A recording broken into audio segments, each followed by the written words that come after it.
¿Listo? ¿Estamos? ¿Estamos? Bueno, buenas noches. Acá me encuentro con Alex Bobadilla, un colega, un amigo. La verdad es que para mí es un ejemplo a seguir y eh, Alex, si querés presentarte y comentar un poquito sobre tu trayectoria, a qué te dedicas actualmente. Bien. Bueno, yo soy psicopedagogo de profesión, sí, soy argentino. Actualmente estoy trabajando en el sur de Argentina, en una provincia que es Neuquén. También soy dueño de una agencia de marketing, una agencia de específicamente redacción de contenidos digitales, tanto para el nicho del coaching como para el lanzamiento de productos digitales. O sea, desde 2016 estamos trabajando en esta agencia y bueno, actualmente estamos desarrollando un proyecto que incluye a toda Latinoamérica y Estados Unidos, que tiene que ver con el desarrollo comercial de una gama de productos muy importante. Y bueno, básicamente esa es mi experiencia, muy resumidamente. Bien, bien. Pero la verdad es que vos tenés una experiencia impresionante respecto a lo que es el liderazgo, Alex, y me gustaría que me comentes un poquito para vos qué representa ser un líder en la actualidad. Bien, ser un líder en la actualidad representa varias cosas. Primero y principal, esa también es una pregunta con la que yo trato de dialogar con las personas que trabajo, porque la percepción que tenemos sobre el liderazgo siempre parte de una percepción sumamente personal. Hay gente que asocia al liderazgo con un padre, una madre, incluso con un amigo, con alguien que uno puede recurrir en los peores momentos, con alguien que puede encerrarse y contarle todos sus secretos, que tiene que ver con la confianza, definitivamente. Pero el liderazgo no es una parte que podamos decir es solamente esto. Para mí el liderazgo es un proceso en el cual se acompaña a una persona a que pueda desarrollar todo su potencial, para que pueda hacerlo de una manera segura, en confianza y sabiendo que está tomando los pasos correctos en un proceso de aprendizaje constante, en donde hay una comunicación constante con esa persona que vemos como un referente o como un líder, y que está enfocado, generalmente los equipos de trabajo, está enfocado a resultados y a metas muy específicas.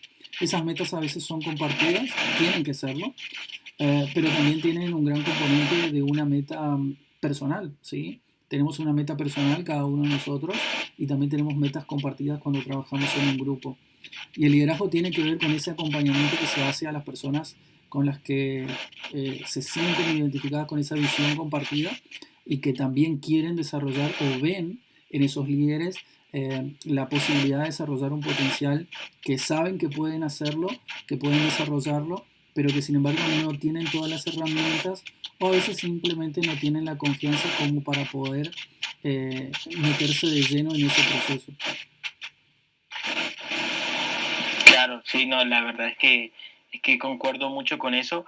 Y mira, yo, por ejemplo, actualmente trabajo con equipos de comercialización, equipos comerciales, y promuevo mucho el liderazgo en los equipos. Algo que yo me encuentro de forma muy constante son personas que no tienen idea de qué es el liderazgo o no están interesados directamente en formarse como líderes. ¿Por qué crees que en la sociedad cada vez es más difícil encontrar personas que busquen información sobre el liderazgo o tengan por lo menos una noción de lo que es el liderazgo? Bueno, ahí hay varias cosas. La educación juega un rol muy importante. Yo, desde el punto de vista psicopedagógico, te lo puedo decir que la educación nos moldea la cabeza, la educación formal, por una parte, pero también, y cuando me refiero a educación, me refiero en el sentido amplio, ser autodidacta también, tener determinadas motivaciones, curiosidades, pero también la sociedad. Las sociedades donde vivimos moldean mucho la forma de pensar que tenemos cada uno de nosotros. Y cuando no tenemos referentes, personas en las cuales podamos confiar, personas que sentimos que nos van guiando, y cuando hay una gran desilusión con respecto a eso, nos pasa a nivel de la política, por ejemplo, Muchas personas están completamente desencantadas de la política porque no encuentran personas que los lideren o los representen. Bueno, esa desilusión se vuelve transgeneracional, o sea, de padres a hijos hay una noción de el sinsentido o del deber ser, pero atado solamente a una necesidad, por ejemplo, a la del empleo o la del dinero. Pero en realidad, someterse voluntariamente a una búsqueda disciplinada del autoliderazgo primero y antes que nada, para después poder buscar a las personas que nos ayuden a desarrollar esas habilidades de autoliderazgo que tienen que ver con la disciplina, el compromiso, las motivaciones personales, los objetivos y las metas personales, es lo que después se complejiza.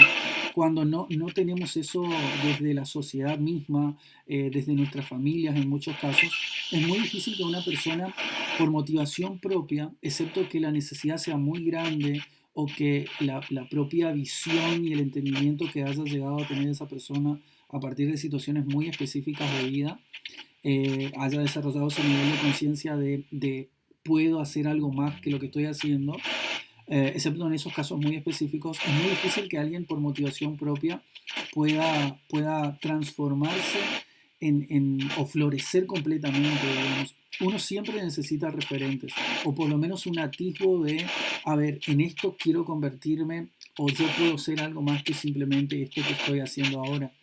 Eso es lo que muchos autores llaman lo de la carrera de las ratas, o los círculos viciosos, que tiene que ver con esta noción de el hacer, pero sin un sentido del propósito, sin un sentido de para qué lo hago, de para qué existo en relación a eso que hago.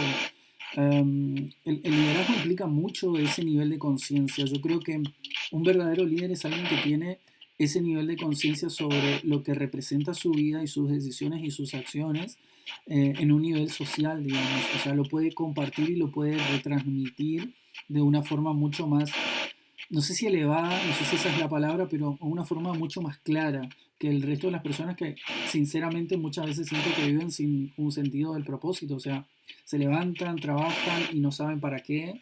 A veces generalmente es para pagar una deuda o para pagarse un estilo de vida que ni siquiera es acorde con sus propios valores, pero que todo el mundo le dicen que tiene que tener eso, que tiene que tener, no sé, una deuda tremenda para tener el último modelo de iPhone o la última no sé qué, pero que en realidad no los termina de completar como seres humanos, o no tiene que ver con los valores más altos de lo que significa existir. O sea, por eso te decía este componente social también, de que no nos enseñan esto generalmente en las escuelas, y a veces ni siquiera en otros niveles como el universitario. El aprender a pensar, el aprender a desarrollar conciencia y soberanía sobre nosotros mismos es un proceso muy arduo y que ningún sistema educativo ha logrado hacerlo de un modo completamente exitoso. No sé si existen por ahí, hoy en día hablamos de modelos educativos, no sé, el finlandés, el japonés, que tienen que ver con los valores sociales de esa cultura, pero que en realidad a veces ponen de manifiesto, por ejemplo, el modelo japonés, la productividad solamente por sobre la empatía, por ejemplo. La sociedad japonesa es una de las sociedades más productivas a nivel global, pero es una de las sociedades más alienadas en cuanto a relaciones interpersonales. Ellos tienen ese grave problema de las bajas tasas de natalidad justamente porque están muy enfocados en el tema de la productividad, pero muy desenfocados en cuanto al plano emocional, por ejemplo. Ahí vemos un gran desbalance, pero lo que voy con esto es que justamente esas sociedades, cada una de nuestras sociedades, nuestro entorno cultural, muchas veces potencia una cosa y desestima otra. Lo ideal sería que cuando una persona puede reconocer sus propios deseos, pueda tomar lo mejor de los valores culturales que los circundan, los pueda incorporar y desarrollarlos, pero al mismo tiempo entienda que cada uno tiene sus propias necesidades y encuentre a otras personas que ya hayan logrado lo que nosotros queremos lograr y que nos ayuden a lograrlo, que nos tiren al menos un autor, una idea, un audio. A veces con un audio de WhatsApp yo digo que se puede salvar una vida, y ese tipo de personas son las que finalmente podemos decir que son líderes, porque nos ayudan a trascender esa realidad que a veces es muy chiquitita y a veces está muy sesgada de ideas completamente irreales, porque hay gente que me dice, no sé, por ejemplo, nací pobre y voy a morir pobre. ¿Y por qué?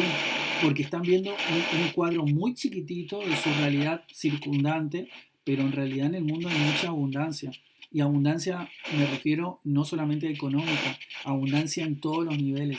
Pero a veces ni siquiera tenemos la libertad como para poder pensar en que hay algo más que nuestra realidad. Entonces esos líderes, esos referentes, son los que, te diría yo, cuando los asumimos como tales, tienen la obligación de poder ayudarnos a pensar, por lo menos a pensar, por lo menos a pensar y en el mejor de los niveles a tomar decisiones para alcanzar eso que a lo mejor ni siquiera lo podemos pensar ahora. Eso para mí son los líderes. Bien, la verdad es que es bastante impresionante las cosas que nos acabas de comentar. Y yo te quiero hacer una consulta, Alex, desde tu experiencia, cuando encontramos un adolescente, un joven, una persona ya adulta que quiera empezar a formarse como líder, ¿cuál crees que son los primeros pasos? Fuera del hecho de que es importante buscar un mentor, ¿cuáles serían los siguientes pasos que vos le recomendarías a una persona para empezar a involucrarse en su formación en el liderazgo? Sí, a ver, primero hay que tener un grado de conciencia sobre eh, nuestro entorno, ¿sí? Y lo que queremos y lo que no queremos. Eso es como la primer brújula, es cuando comienza a vibrar la brújula para buscar el norte. Cuando yo sé lo que no quiero para mi vida, yo puedo empezar a pensar en las cosas que sí quiero para mi vida, ¿sí?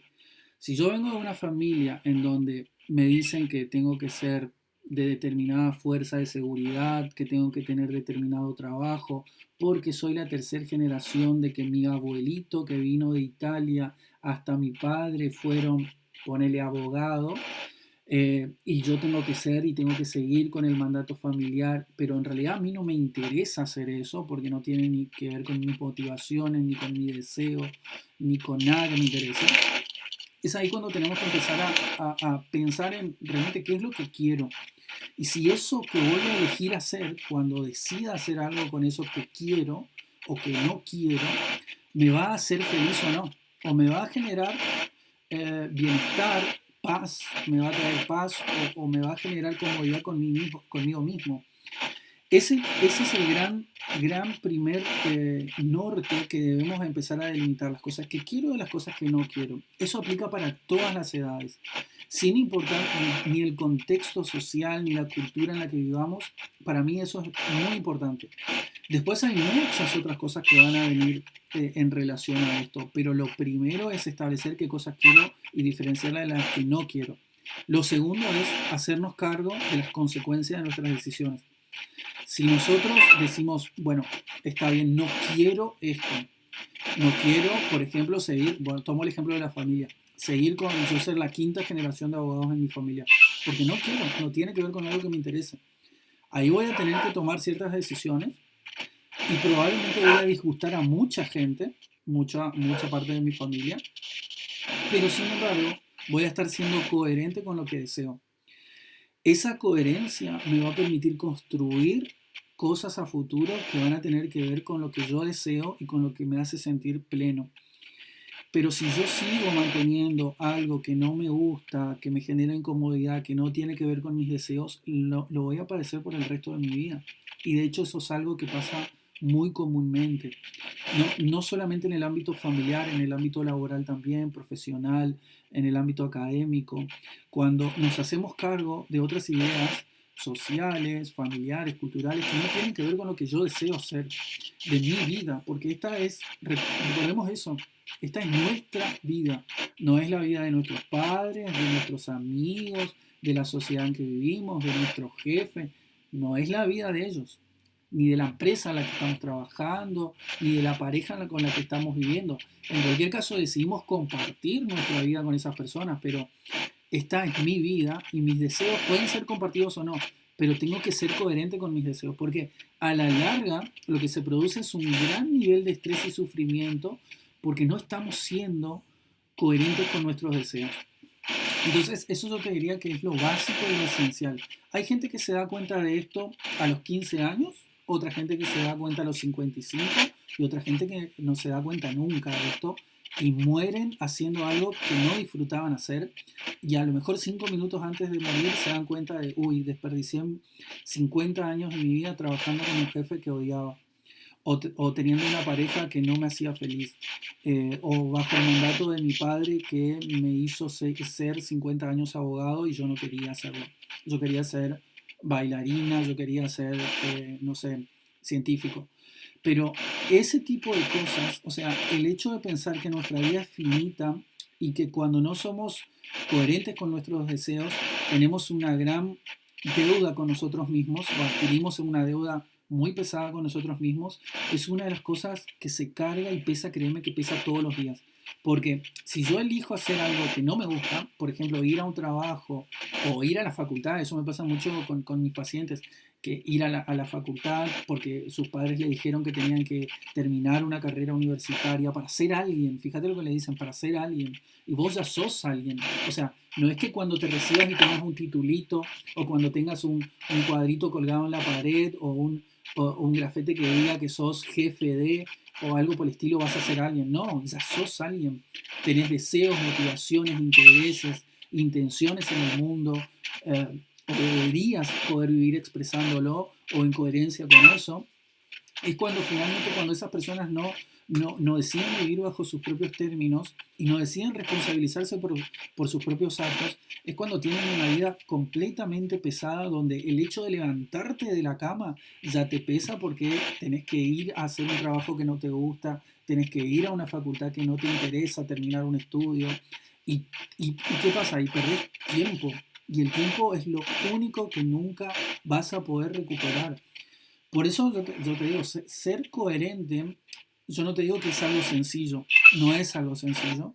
Y a veces ni siquiera sabemos que tenemos deseos o que en realidad yo quiero hacer eso y lo que me está frenando es el miedo. Pero ahí es donde el líder, que a lo mejor es una persona mucho más experimentada o a lo mejor es una persona que puede ver el potencial en nosotros, es que puede apoyarnos en eso que él ve, pero que en realidad el resto del mundo no apoya, no puede empatizar con esos deseos de esa persona y ayudarlo en un proceso de crecimiento personal.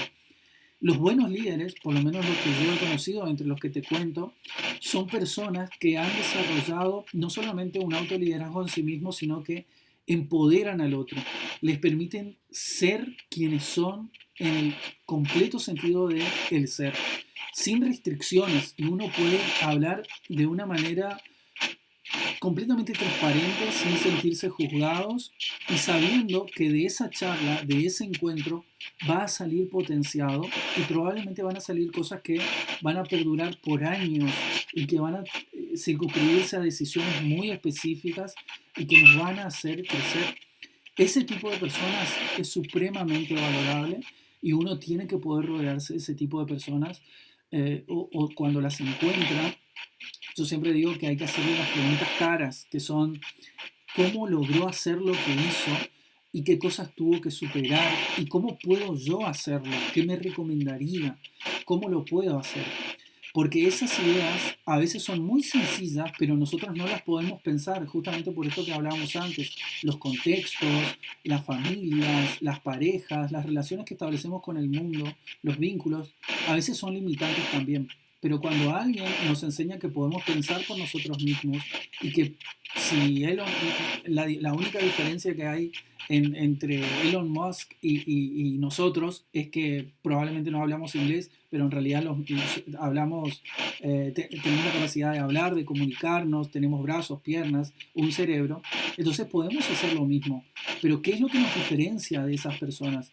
Probablemente las motivaciones, la visión, las intenciones, pero si una persona nos puede ayudar a pensar en eso, y si nosotros nos movemos hacia esas visiones, las establecemos y nos movemos, es cuando probablemente, no te digo que nos terminamos convirtiéndonos en Elon Musk, pero probablemente terminemos pensando en que podemos ser un poco mejores de los que éramos antes, o que tenemos ideas que podemos aplicar a nuestra vida para empezar a darles el cambio que queremos en nuestras vidas. Esas personas son, para mí, las personas más deliciosas que uno puede encontrar porque es un placer hablar con ellos. Uno siente que realmente está aprendiendo y que de esos encuentros va a salir algo realmente útil. Claro, totalmente. Bueno, acá viene mucho el hecho de que una persona tiene que poner sus prioridades y a ponerse a uno mismo. Además, por ahí suena muy feo, muy fuerte, pero es necesario poder generar por lo menos un comienzo de crecimiento, porque si no nos lleva a esto de vivir la vida de otra persona, o sea, somos lo que otros quieren que seamos, ¿sí? Exacto. La verdad es que eso que dijiste es 100% una realidad que estamos viviendo. Yo lo veo día a día con las personas que quieren sumarse a equipos de trabajo y cuando uno los empieza a mentorear, te das cuenta de que cuando te hablan no son ellos mismos, son como el eco de sus padres, el eco de sus amigos, de sus conocidos, el eco de las redes sociales, ¿sí? Y el hecho de que también mucha gente tiene principalmente como un inicio el criticar al que llegó a cierto lugar sin ni siquiera tener la predisposición de preguntarle cómo lograste ciertas cosas, ¿sí? Hoy en día, en este momento, si alguien está iniciando en el ámbito del liderazgo, Alex, ¿qué libro le recomendarías? Uy, difícil. ¿Qué libro le recomendaría? Hay varios. Los que a mí me sirvieron, además de mi formación profesional, que yo les recomendaría que lean Freud a todos, porque estos autores, en realidad cualquier autor clásico, nos permite pensar desde Shakespeare para empezar, cómo nos relacionamos con el mundo. Básicamente, todos los libros hablan de eso. Y una persona que quiere entender a otras personas tiene que poder desarrollar un grado de empatía muy alto, incluso con ideas que él no comparte o que sabe que son parte de un proceso de transformación. Ejemplo, lo que acabas de decir, el hecho de que muchas veces vamos a actuar por ego, muchas veces vamos a actuar por envidia, y a veces una persona quiere ciertas cosas que en realidad son una imposición o el eco de otras personas y no nuestro propio deseo. Eso es parte de un proceso también. Aprender a tolerar eso, yo lo aprendí con Freud, lo aprendí con Shakespeare, pero también obviamente hay un montón de autores clásicos como Simon Sinek, no sé, Kiyosaki mismo tiene mucho de esto también.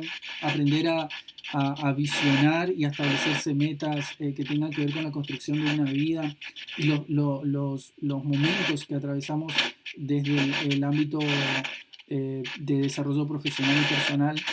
Hay varios autores, la verdad que elegir un solo libro se me hace muy difícil. Pero sí te digo esto, cuando yo por hoy en día, hoy por hoy, cuando elijo un libro, trato de elegirlo para ver qué me puede aportar en cuanto a entender el punto de vista del otro. Y hay tantos libros como personas, y cuanto más libros podamos leer para entender que hay visiones distintas, contrapuestas a la nuestra, es mucho mejor poder para nosotros leer ese tipo de libros porque nos permite posicionarnos desde un lugar de no juzgar. Yo puedo tener una charla, y creo que esa es la charla que debería tener cualquier persona, con desde un marxista hasta alguien de extrema derecha, hasta alguien que lee poesía, alguien que entiende, no sé, exacerbadamente un narcisismo personal, cuestiones por el estilo que tienen que ver con puntos de vista sobre el mundo. Pero cuando somos capaces de recepcionar esos puntos de vista y si esa persona genuinamente tiene un interés por desarrollarse y por sentarse a cuestionar eso, ese modo de vida que cada uno de nosotros tiene y que tiene que ver con la zona de confort muchas veces, es cuando nosotros podemos crecer como personas. Y el líder tiene que estar dispuesto a utilizar esas ideas como martillo, no solamente para destruir las propias que cada uno de nosotros tiene, sino también para ayudar a construir. Un martillo sirve para eso también. Entonces, ahí está el valor de poder buscar en la lectura y en estos referentes incluso Séneca y los grandes filósofos han hablado sobre la historia del desarrollo personal, y ahí tenemos muchas metáforas para aplicarlas hoy incluso a nuestra propia vida. Yo personalmente soy una, una persona que aprendió mucho de la filosofía estoicista, de las cosas que puedo tener el control y de que hay cosas que no puedo tener el control. Y eso me ha servido muchísimo y hoy lo aplico para todo lo que hago en mi vida. Y eso lo aprendí en un libro, en una persona que murió hace 2000 años, que es Séneca, y que todavía hoy sirve para vivir en coherencia con el mundo, básicamente. Porque hay cosas que tenemos que entender que no podemos controlarlas y otras que sí las podemos controlar. Y esas cosas que podemos controlar tienen que ver con nuestras ideas, con nuestro sentido del propósito y con lo que nos desarrolla a nosotros como personas. Maravilloso, Alex. La verdad es que maravilloso. Sos una persona que siempre que habla aporta muchísimo y bueno, yo la verdad es que soy alguien que te sigue siempre, que está escuchando tus consejos. Y bueno, yo la verdad es que invito a que todas las personas que estén interesadas en el ámbito del liderazgo puedan comunicarse con tu persona o comunicarse conmigo y vamos a por lo menos darle un buen consejo que le ayude a salir de la situación X que se presente. Yo siempre creo que cada persona es un mundo diferente y necesita un tipo de liderazgo diferente y es ahí donde nosotros vamos a ayudar a que se puedan potenciar, ¿sí? Así que invitamos a que la gente pueda sumarse a estas pequeñas charlas que tenemos y cuando podamos hacer algo en vivo vamos a invitar a que la gente nos realice sus consultas, Buenísimo. nos presente las situaciones con las que ellos viven y chocan en el día a día para nosotros poder ayudarlos a crecer y que aprendan a liderarse ellos mismos y a liderar su espacio personal, ¿sí? Y que eso lo puedan duplicar, ¿sí? Ayudemos Exacto. a que el mundo sea un lugar mejor, ¿sí? Así que, bueno, Alex, la verdad que un abrazo. No sé si quieres agregar algo más, pero espero que tengamos pronto la próxima charla. Buenísimo. Muchísimas gracias, Carlos. Y nada, siempre para aportar y para hacer el mundo, como dijiste vos, un lugar mejor, comenzando por nosotros mismos, que ahí creo que está la clave. Así mismo. Bueno, Alex, un abrazo y estamos en contacto para la próxima charla. Dale, un gusto. Chao, chao.